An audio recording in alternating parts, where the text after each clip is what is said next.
दोस्तों, अगर आपके बच्चे को बहुत ज़्यादा सर्दी, खांसी, जुकाम, बुखार है, साथ ही साथ बहुत ज़्यादा चेस्ट में इन्फेक्शन हो गया है या फिर घरघराहट है या फिर नाक बंद हो गया है, सांस लेने में दिक्कत हो रही है और सांस भी फूल रही है, निमोनिया हो गया है, तो आप इन तीनों दवाओं को देकर इन सारी समस्याओं को हमेशा के लिए ठीक कर सकते हैं।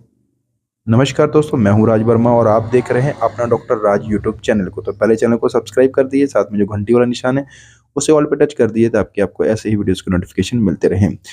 दोस्तों, ये तीनों दवाओं एक साथ देने से आप हर प्रकार की इन्फेक्शन को ठीक कर सकते हैं, यानी कि सर्दी जुकाम चेस्ट इन्फेक्शन की प्रॉब्लम को। ठीक है, ये अगर आप इन तीनों दवाओं को देते हैं और अगर आप इन तीनों दवाओं को घर में रखते हैं तो कभी भी अगर बच्चे को ऐसी प्रॉब्लम होती है या सर्दियों के टाइम पर हो या फिर कभी भी ऐसी इन्फेक्शन होती है सर्दी जुकाम बुखार खांसी की, तो आप इन तीनों दवाओं को तुरंत दे सकते हैं। कैसे इस्तेमाल करना है वो भी मैं अभी आपको बताऊंगा। तो दोस्तों, इन दवाओं में तीन दवाएं होती हैं जो कि है, एक है बेटनीसोल ओरल ड्रॉप है ये। ठीक है, और दूसरी दवा जो है वो है सेटिन प्लस। इसमें जो होता है क्लोरोफेनामाइन होता है, फिनाइलेफ्रिन होता है और पैरासीटामोल होता है। और इसमें होता है बेटामेथासोन सोडियम फॉस्फेट ओरल ड्रॉप। और ये तीसरी जो दवा है वो है सेफ.50। इसमें होता है सेपोडॉक्सिम, यानी कि ये एक एंटीबायोटिक है। ये एंटीबायोटिक है और ये कोल्ड के लिए है, बुखार के लिए है। ठीक है, सर्दी जुकाम खांसी बुखार के लिए है और ये अपना एक स्टेरॉइड है जिससे कि जल्दी जल्दी आराम हो सके बच्चे को और जो भी चेस्ट इन्फेक्शन है वो जल्दी से ठीक हो जाए और सांस लेने में जो दिक्कत हो रही है वो भी जल्दी से ठीक हो जाए। तो सबसे पहले जानते हैं कि कैसे इनको इस्तेमाल करना है। दोस्तों, सबसे पहले क्या करना है आपने कि ये जो सेफ सिरप है जो एंटीबायोटिक है, इसको आपने बनाना होता है। जैसा कि आप देख सकते हैं इसके अंदर आपको एक डिस्टिल वाटर मिल जाता है। ठीक है, 30 ml का ये आपको पानी मिलता है इसके अंदर और ये कांच की बोतल होती है।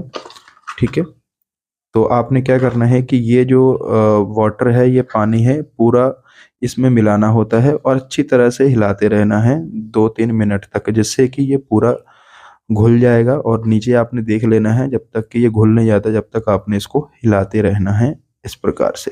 ठीक है, जब ये घुल के पूरा तैयार हो जाए तो आपने क्या करना है, 5 ml इसका देना है और 5 ही ml इसका देना है और आधा ड्रॉप ये देना है आपने। ये ड्रॉप होता है इसके अंदर, मैं दिखा देता हूँ आपको, जो कि छोटे बच्चों में दिया जाता है ना, जो ज़्यादा छोटे बच्चे होते हैं इसी प्रकार का ड्रॉप होता है। इसका कैप खोलना होता है ये वाला। ठीक है, और फिर आपने बच्चे को इसको देना होता है। ठीक है, पीछे खिसकाना होता है थोड़ा सा और इसमें उसकी जो बॉटल होती है इसमें अच्छे से इसको कस देना है, उसी में लगे रहने देना है, फिर ढक्कन नहीं लगाना बार बार। इसको दबाएंगे तो भरे आएगा, तो आपने आधा ड्रॉप इसका देना है। ठीक है, 3 टाइम देना है आपने। इस दवा को 3 टाइम देना है, इसको भी 3 टाइम देना है, ये सुबह शाम देनी है। बच्चे की उम्र के ऊपर डिपेंड रहता है कि और उसके वजन के हिसाब से ही इसकी डोज को बताया जाता है इन दवाओं की। ठीक है, अगर बच्चे की उम्र मान लीजिए 1 साल है तो आपने इसको 1 साल के बच्चे को आप 2.5 ml भी दे सकते हैं, वो वजन के ऊपर होता है दोस्तों। मैं पूरा पक्के से तो नहीं बता सकता हूँ लेकिन 5 ml दे सकते हैं। अगर बच्चे का वजन जैसे मान लीजिए कि 5 किलो है तो आप 2.5 ml भी दे सकते हैं। और जैसी इन्फेक्शन रहती है तो डॉक्टर को दिखाए बिना आपने इन दवाओं का इस्तेमाल नहीं करना है। वो मेरा वीडियो बनाने का उद्देश्य इतना है कि आप समझ सको कि ये दवाएं किस काम में आती हैं और वीडियो देखकर आप इन दवाओं का इस्तेमाल ना करें, डॉक्टर को ही दिखा कर ही इस्तेमाल करें, क्योंकि बच्चों को चेक करा कर ही दवाओं का इस्तेमाल करना चाहिए। तो इसका भी 5 ml देना है आपने। ठीक है, यहाँ से 3 टाइम देना है इसको और इसको भी 3 टाइम देना है, ये सुबह शाम देना है। तो 3 दिन लगातार इन दवाओं को देना होता है जिससे कि इन्फेक्शन पूरी सही हो जाए। ठीक है, तो 1 साल से 2 साल का बच्चा है उसको तो 5 ml देना ही देना होता है। तो 5 ml ये, 5 ml ये और आधा ड्रॉप ये।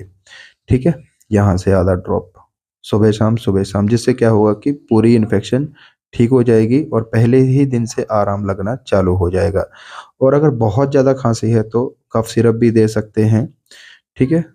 जैसे कि चेरी कफ सिरप आता है, उसको भी दे सकते हैं। कोरेक्स आता है, डीएक्स, उसको भी दे सकते हैं, ठीक है? अगर ज़्यादा खांसी है तो। नहीं तो थोड़ी बहुत खांसी होगी ना इन्फेक्शन की वजह से, तो वो बिल्कुल इसी से सही हो जाएगी।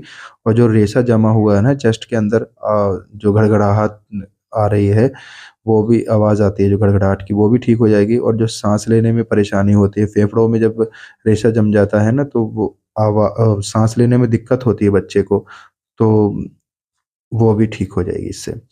तो अगर बच्चों को ज़्यादा ऐसी प्रॉब्लम रहती है ना, कई बच्चों को क्या होता है कि बच्चों को, छोटे से बच्चों को ज़्यादा बार बार हो जाता है ये प्रॉब्लम सर्दी खांसी की, तो उनको ये तीनों दवाएं दे देनी चाहिए, और डॉक्टर की सलाह के साथ में। अगर आपके फैमिली डॉक्टर हैं कोई, तो उनसे पूछ कर ही इनको दवाओं को देना।